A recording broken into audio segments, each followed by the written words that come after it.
Howard Griffith, your friend from the Big Ten Network stand, joins us now to talk a little bit about Big Ten football. Howard, let's start with what Ohio State did Saturday night against TCU. Got down by 8 points, but then responded with the 3 touchdowns in 4 minutes and 1 second. What was your takeaway from the Buckeyes against TCU on Saturday night? Well, I knew going in that TCU was going to be a formidable opponent. It's one of those teams that I think sometimes people just overlook if you're not really following that team at all. And I went back to when they played Wisconsin in the Rose Bowl a few years back. Yep. And I thought that this is just a team. Hey, okay, they got this funny offense. I took a look at those kids during pregame, and I'm like, wow, wait a minute. This is an athletic bunch. I mean, the linemen all can bend at the knees. They're quick. They're not fat guys. They're tall and ready to go. And that's the type of team the Badgers ended up losing to. So I knew they'd be fast. I knew they'd, give them a shot, give them some, put them in conflict a little bit, and they did. So, I was really impressed with the way TCU came out and played. But then on the other hand, I was really impressed by the way Ohio State responded. And they needed some of their big-time players on defense to step up and make some plays, and that's exactly what happened and really got them back into the game. And I thought special teams was a huge part of it as well. So, okay, let's move on from Ohio State briefly. What's happening with the conference, starting with Wisconsin? What do you mean what's happening with the conference? Last week, it was a really bad week. I mean, that's what it is. There's no hiding. There's no running away from that. I mean, it wasn't good football play last week. When you think about what happened, and you start out with the Badgers, and we knew coming into this thing that they were going to probably have some issues defensively. We just didn't know what they were because of the caliber of talent that they were playing. And this is a BYU team that they beat up on last year, and they came back. And I thought BYU, from an offensive standpoint, did a great job of really by formation and by motion putting some of those defenders in what I like to say conflict. They had to make a decision, and they came out making the wrong decision versus the run because they went and rushed for 191 yards on the ground. Then you look at it from an offensive standpoint, they're going to be forced to throw the ball. And Alex Hornibrook is going to have to throw the ball, not the 10-yard out or the 5-yard hitch. They're going to have to go vertically down the field to loosen up these defenses because now teams are going to load the box as they were going to do anyway, but they've got to have their guys on the outside on the perimeter. A.J. Taylor and now that Danny Davis is back, and they're going to have to stretch the field to take a little bit of the pressure off because they're going to load the box and bring as many people as they can, and they're not going to allow Jonathan Taylor to beat them. Howard, Saturday night, I'm thinking about the western side of the Big Ten. I mean, 5 of the 7 teams lost last week. Iowa was one of the ones that won, and they get Wisconsin this week. How big of an early season game for who we might see in Indianapolis do you think Saturday night is? Yeah, I think you can make a case for whoever wins this game is probably the front runner right now to get to as early as it is, but to get to Indianapolis and represent the West. Right now, both of those teams, Nate Stanley finally had his breakout game where he was able to throw the ball around a little bit and they didn't have to rely upon the run.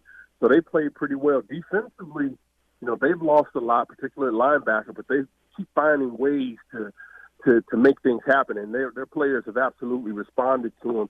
A.J. Epinesa, who's one of the top players coming out of high school 2 years ago, and he's a former 5-star elite player. Now he's starting to come into his own defensive player of the week last week or the week before, and they're starting to make plays. So you're just not going to run the ball down Phil Parker's throat, and that's the defense coordinator for Iowa. So to me, again, Hornibrook's going to have to try to make some plays with his arm, and that's the only way you're going to get this Iowa team out of the box and try to get them to cover the guys downfield.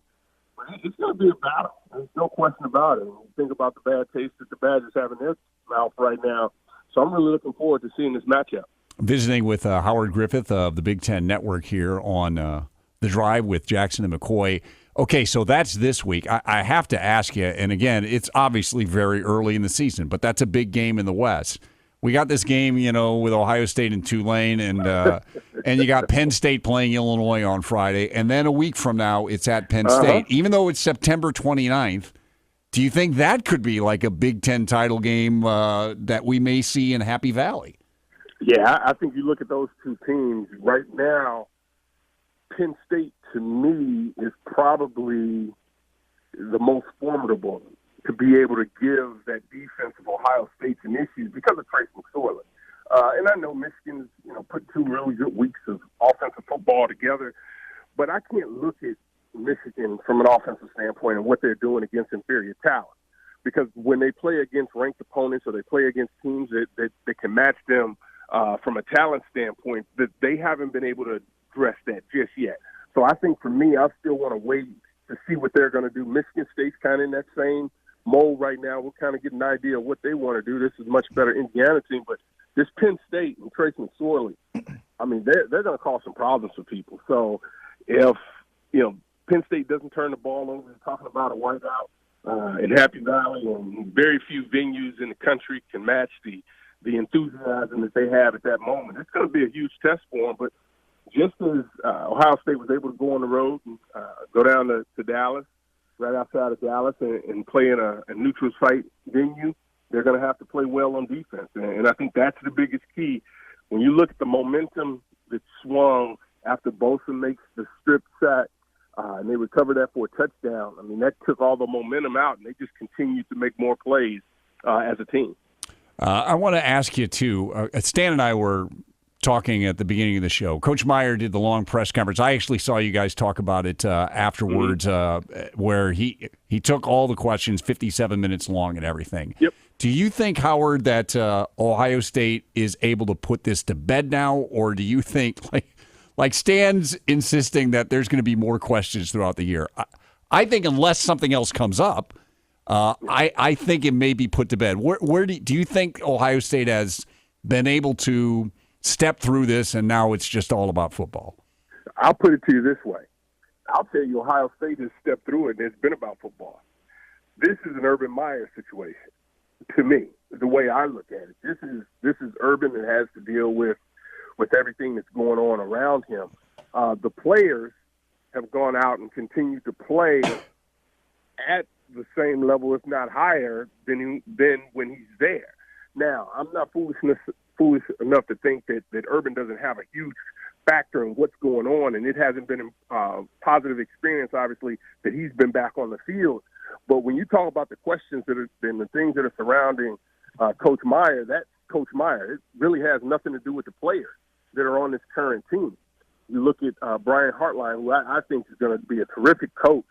After watching him this summer, he's going to be outstanding. So I think the players aren't going to have a problem getting, moving away from it. I think it's Coach Meyer having to answer those questions, and whether he answered them the proper way that was satisfactory to people, that's for other folks to figure out. But I think from a football standpoint, the program is going to move ahead. How difficult is Stan Jackson to work with when you have to sit in studio with him for a show or two? Really, I mean, this is how bad it is. I have to say. So we worked together 2 years ago, I guess it was, and they took him. He got the big time job. They took him off the road. They took him, put him on the road. He was all over the place running spice verses and all of that. And I couldn't imagine what a great time we were having back in studio. Just Stan wasn't in the studio. Yeah, and then he's rushing off to do his radio show. He's a big time. Yeah, then Howard got me kicked off the tailgate because now he's on, and I'm back in studio with Chuck Long.